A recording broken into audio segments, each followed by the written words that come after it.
திருவடி சரணம் திருவடி சரணம். ஆக்கமும் ஆன்மீகமும் ஒரு அற்புதமான துளி நேர்களே மகாபிரிவால எவ்வளோ வேணாலும் சொல்லலாம்.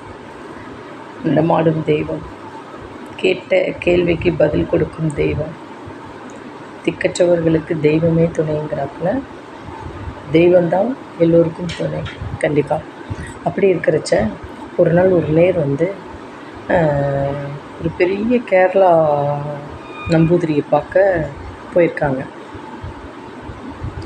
அப்போ அவர்கிட்ட ஜாதகத்தெல்லாம் எடுத்துகிட்டு அந்த பெண்மணி போயிருக்கா. உனக்கு பித்ரு தோஷம் நிறைய இருக்குது, அந்த தோஷம் இருக்குது, என்னென்னமோ சொல்லி கண்கலங்க வச்சிட்டா. அப்படிங்கிறப்ப வந்துட்டு ஆற்றுக்கு வரப்போ பக்கத்தாத்தில் ஒரு பெண்மணி நீ காஞ்சிபுரம் போய் பாரு, மகாபிரிவா இருக்கா, நீ கேட்டுட்டு வாயேன் அப்படின்னு. அப்போ வா, நீயும் வா அப்படிங்கிறப்ப நான் நிற்கிறேன், நான் கூட வரேன், உன்னை கூட்டிகிட்டு போகிறேன், நீ கேளு எல்லாம் அப்படிங்க. சரின்னு நம்ம மகாபிரிவாவை பார்க்குறதுக்கு பயணம் போகிறா. அப்போ கோவில் மடம் வந்துடுது. அப்போ உள்ளே போய் மகாபிரிவாவை தரிசனம் பண்ணுறதுக்கு இப்போ வாமா அப்படிங்கிறப்ப நீ கேரளா போனியே அப்படி எப்படி தெரியும் பெரியவாளுக்கு? ஆமாம் பெரியவா, எனக்கு பித்திரு தோஷம் இருக்குது, அது தோஷம் இருக்குங்கிறா, எனக்கு கண்கலங்க வச்சுட்டா பெரியவா, அதனால் ரொம்ப பயமுறுத்திட்டா பெரியவா அப்படின்ட்டு சொல்கிறப்ப ஒரு செகண்ட் கண்களை மூடிக்கொண்டாராம். அதுக்கப்புறமா நீ தென்கலையா அப்படின்னு கேட்டாராம். ஆமாம் தென்கலை எங்க பெரியவா அப்படின்னு. சரி, எனக்கு தென்கலையை பொறுத்தவரையும் உப்புச்சாறு, சாணிச்சாறு, சடைச்சாறு இதெல்லாம் எதுவுமே கிடையாது, எந்தவித ஒரு இதுவும் இல்லை. அப்படின்னா உப்புச்சாறு அப்படின்னா ராமேஸ்வரத்துக்கு போக வேண்டாமா, அங்கே ஸ்நானம் பண்ண வேண்டாமா அந்த உப்பு கடல் நீரில். சாணிச்சாறுனா நம்ம மாடோட இது பாருங்க, கோமியம், அது புரோஷனம் பண்ண வேண்டாம் அப்படிங்கிற. சடைச்சாறு அப்படின்னா கங்கா, அங்கே ஸ்நானம் பண்ண வேணாம் அப்படிங்கிற. அப்போ என்ன தான் செய்யலாம் பெரியவா, நீங்களே சொல்லும்போது எங்கள் அம்மாவும் சொல்லியிருக்கா நம்மளுக்கெல்லாம் எதுவுமே இல்லை அப்படின்னு. அப்போ ரொம்ப அவதிப்படுறேன் பெரியவா, பித்திரு தோஷம் இருக்கிறது உண்மையாக பெரியவா அப்படிங்கிற. இருக்கிறது உண்மையா பொய்யாங்கிறத விட நான் உனக்கு பித்திரு தோஷம்னு சொன்னாலே நீ பயப்படக்கூடாதுங்கிறத நான் உனக்கு ஒன்று சொல்கிறேன்.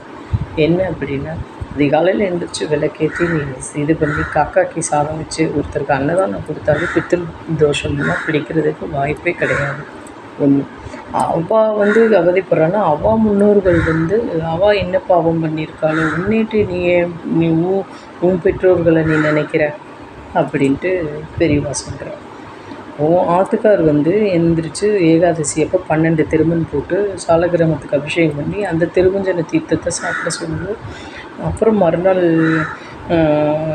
ஏகாதசினிக்கு உபவாசம் இருக்கிறப்ப மறுநாள் பாரணம்னா என்ன, அகத்திக்கீரை, நெல்லிக்காய் சாறு இதெல்லாம் கலந்து இதெல்லாம் சாப்பிட்டு இது பண்ண சொல்லு. பசுவும் கண்ணுக்கு அகத்திக்கீரை கொடுக்க சொல்லு. இதெல்லாம் பித்ருதோஷம், வாய்ப்பே இல்லையே பிடிக்கிறதுக்கு அப்படிங்கிறோம். இப்போ பெண்களோட சாபம் எங்கே இருக்குது, பித்ருதோஷம் சாபம் எங்கே இருக்குங்கிறது 2 பக்கமும் ஆராயணும் அப்படிங்கிறா பெரியவா. அப்போ வம்ச விருதி இல்லை, வம்சம் இதுவாக இல்லை ஏன் அப்படிங்கிறப்ப அந்த இதுக்கு என்ன இதுவோ அதை பசுவும் கண்ணுக்கு எப்பொழுதுமே நினச்சிட்டு கொடுத்துட்டே வந்தால் வம்சம் விருதி தானாக வந்துடுவான் அப்படிங்கிற. சரி பெரியவா அப்படிங்கிறப்ப இன்னொன்று நல்லா கேட்டுக்கோ, எங்கேயாவது பார்த்தேன்னா பாட்டில் தண்ணி வாங்கி கொடு, சாப்பாடு வாங்கி கொடுத்து நீ பார்த்துருப்ப, தன் பாட்டிலையும் வாங்கி கொடு. அப்போ நீ ஒவ்வொரு ஏகாதசிக்கும் திரியோதசிக்கும் நீ கொடுத்தேன்னா உனக்கு அதோட தோஷங்கள் நிவர்த்தி ஆகிறதுக்கு வேறு எதுவுமே இல்லை. தேடி போக வேண்டாம், தேடி வந்தால் கொடு அப்படிங்கிற பெரியவா. தேடி போக வேண்டாம், தேடி வந்தால் கொடுங்க. தேடி போய் கொடுக்க சொல்கிறா பெரியவா தன்னு சாப்பாடெல்லாம். ஆனால் நம்ம மாத்துக்கு இப்போ தேடி திடீர்னு வருவா பாருங்களேன், அவளுக்கு கொடு அப்படிங்கிற. உண்மையான பசி ஏப்பக்காரனுக்கு கொடு அப்படிங்கிற. அதுலேயுமே ஒரு நியாயம் இருக்குது நேர்களே. கண்டிப்பாக புளிச்சல் வாங்கிட்டு வைக்கிறா பாருங்களேன், அப்படி உள்ளவாளுக்கு கொடுக்கக்கூடாதுங்கிற. உண்மையிலே பசி கண்ணில் ஒத்தின்ட்டு சாப்பிட்றா பாருங்களேன், அவளுக்கு கொடுங்குறா. அதுதான் பசி ஏப்பக்காரன், குளிச்சை ஏப்பக்காரன் பேர். அப்போ இந்த பெண்மணி வந்து ரொம்ப குழம்பி நைட்டெல்லாம் கண்கலங்கி இருந்த இதுக்கு எப்படி ஸ்படிகமலை இது எப்படி இதுவோ தெளிந்த இதுவோட பெரியவா அனுப்பிச்சி விட்றா. இன்னாருக்கு இது இன்னாருக்கு இதுன்னு பெருமாளுக்கு தெரியும், பெரியவாளுக்கு தெரியும் கண்டிப்பாக.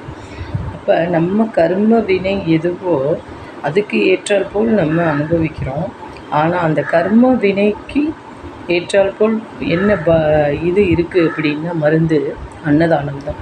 இந்த அன்னதானத்துக்கு அவ்வளோ பவர் நேர்களே இருக்கிறதுலையே. நம்ம வந்து கர்ம பயன்கிறதா பலன்கிறதா இல்லை கர்ம வினைன்னு சொல்கிறதான குழப்பமாக இருக்கும் சில பேருக்கு.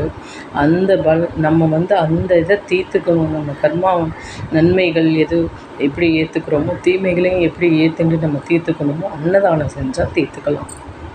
தொண்டனுக்கு தொண்டு செய்தால் அந்த அன்னைக்கு செய்வதற்கு சமங்கிறப்பல குருவுக்கு வந்து குருவோட பார்வை கோடி விமோச்சனம். நம்மளுக்கு பாப விமோச்சனம், பாவம் அவ்வளோ தீரும். அந்த குருவே நம்மளுக்கு வந்து அன்னதானத்தை பற்றி சொல்லி ஒரு அரிய மருந்தை கொடுத்துட்டு போயிருக்கார். அவர் சொல்கிறது நம்மளுக்கு வேப்பங்காயாக இருக்கும், ஆனால் அதை அனுபவித்து பார்த்தா திவ்யமாக இருக்கும்.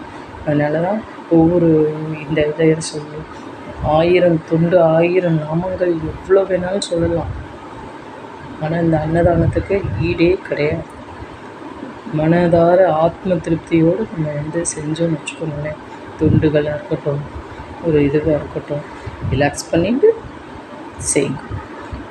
பெரியவா வந்து நம்ம கர்ம வினை தீரணும்னா அன்னதானத்தை தான் சொல்கிறோம். அப்போ அந்த பெண்மணி வந்து அவ்வளோ குழப்பத்தோடு போனோம். பெரியவாளுக்கு கோடான கோடி நமஸ்காரம் சொல்லிவிட்டு தெரிந்த இதுவோடு எப்படி அமைதியாக சாந்தமாக போயிட்டா. ஏன்னா விடை கிடச்சிருத்தோ, இனிமேல் இதுபடியே நான் செய்கிறேன் பெரியவா அப்படின்னு நமஸ்காரம் பண்ணிட்டு போகிறோம். நம்மளும் கடைபிடிப்போம் நேர்களே அன்னதானம் கண்டிப்பாக.